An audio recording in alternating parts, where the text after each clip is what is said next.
Thank you, everyone, for inviting me, distinguished guests. It's a pleasure to be amongst you, among very, very high knowledgeable experts in the field.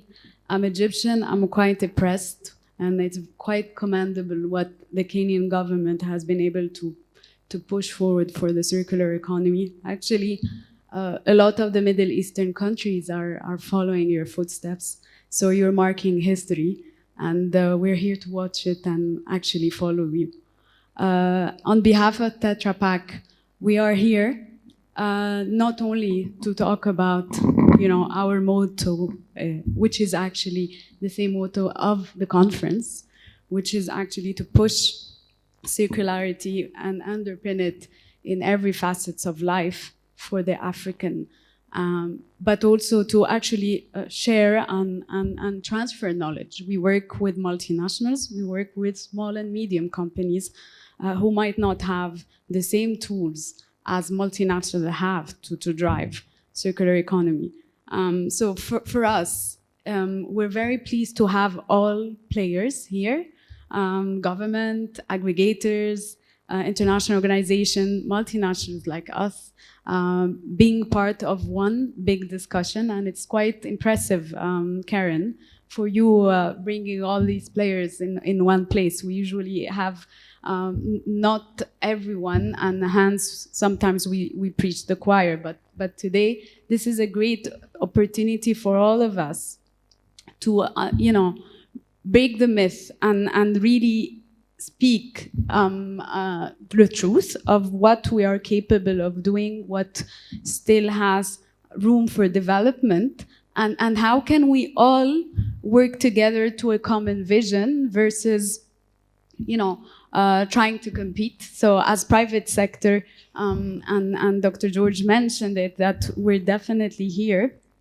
to make sure that we are viable and sustainable. And actually our motto at TetraPak is that a package should cost, should save more than what it costs. So saving what it costs means that we need to make sure that our raw material, our product, our sustainability processes are always sustainable, saving energy, saving resources, and not impacting the environment. So today, we are also want to shed light on the impact of EPR on our customers. How can we support the PROs who have actually step changed EPR for the past few months and actually drove a lot of the guidelines and the aspiration of NEMA. And one key imperative, because my question today was, how can we make EPR work?